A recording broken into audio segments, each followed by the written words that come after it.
안녕하세요. 도로왕 김지훈 변호사입니다. 신호등 없는 횡단보도 근처에서 아이가 도로를 건너다가 급정거한 차에 놀라서 넘어졌다면 이것은 운전자가 주의 의무를 위반한 것이고, 그리고 그냥 간 운전자는 뺑소니로 처벌받는다는 대법원 판례가 나왔습니다.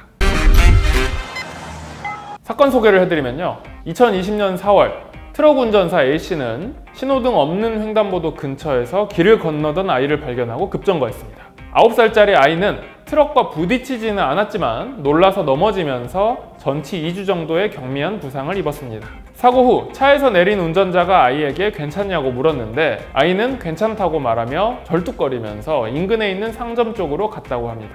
이에 운전자는 별다른 조치 없이 현장을 떠났다고 합니다. 검찰은 이 운전자에게 아이에 대한 구호 조치를 제대로 취하지 않고 현장을 떠났다며 특가법 도주치상죄, 즉 뺑소니 혐의로 기소했는데요. 1심 법원도 같은 판단을 해서 뺑소니를 유죄로 인정하고 A씨에게 500만 원의 벌금형을 선고했습니다. 이 A씨가 항소했는데 반면에 2심에서는 A씨에게 무죄를 선고했었습니다. 일단 차랑 아이가 물리적으로 접촉했다는 사실을 단정할 수 없다는 점, 그리고 운전자가 서행했을 가능성도 있다는 점, 운전자가 만약에 주의 의무를 다했다고 하더라도 사고를 예견하기 어려웠겠다는 점, 이런 점들을 고려해서 무죄를 선고한 것입니다.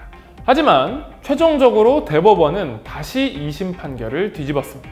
횡단보도 부근에서 도로를 건너려는 사람은 흔히 있을 수 있기 때문에 운전자는 이걸 예상하고 충분히 더 주의를 기울였어야 한다는 점이었죠. 대법원은 운전자가 통상 예견되는 상황에 대비해서 결과를 회피할 수 있는 정도의 주의 의무를 다해야 되는데 이것을 다하지 못한 것이 교통사고의 원인이 됐다면 보행자가 급정거에 놀라서 도로에 넘어져서 상해를 입었다 하더라도 업무상 주의 의무 위반과 교통사고 발생 사이에는 상당히 인과관계가 인정될 수 있다라는 내용을 판시했습니다. 좀 말이 어려운데 대법원의 취지는 이렇습니다. 운전자가 만약에 이 무단횡단하는 사람들이 많을 것이다 라고 예상되는 곳에서는 제한 속도보다 훨씬 아래로 서행하면서 더욱 주의 의무를 다해야 된다는 것입니다. 자, 우리가 이 판례를 통해서 꼭 명심해야 될 것이 3가지 있습니다. 첫째, 횡단보도 근방에서는 무단횡단하는 사람이 흔히 있을 수 있으니 서행해야 하고 특별히 주의 의무를 다해야 된다는 것입니다. 무단횡단이라도 칠 경우에 과실이 일부 인정될 수 있다는 점을 명심해야 합니다.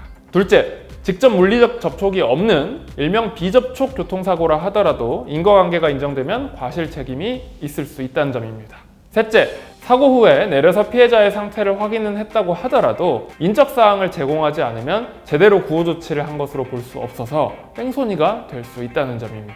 자, 여기서 3번째가 가장 중요하고 문제입니다. 이 운전자는 아이가 그냥 괜찮다고 해서 간 것인데요. 사실 피해자가 성인이었다면 괜찮다라고 하고 그냥 갈 길 가기로 합의를 했다는 점을 주장할 수도 있을 것 같기도 합니다. 하지만 아이의 경우엔 더욱 큰 문제입니다. 아이는 판단력이 낮기 때문에 아이가 괜찮다고 그냥 갔다고 하더라도 성인인 이 운전자가 아이에게 제대로 인적사항을 주고 보호자에게 연락해야 하는 게 제대로 된 구호조치라는 것이죠. 사고가 나면 어떤 경우라도 일단 연락처를 제공해야 뒤탈이 없다는 점 꼭 명심하시길 바라겠습니다. 지금까지 도로왕 김지훈 변호사였습니다.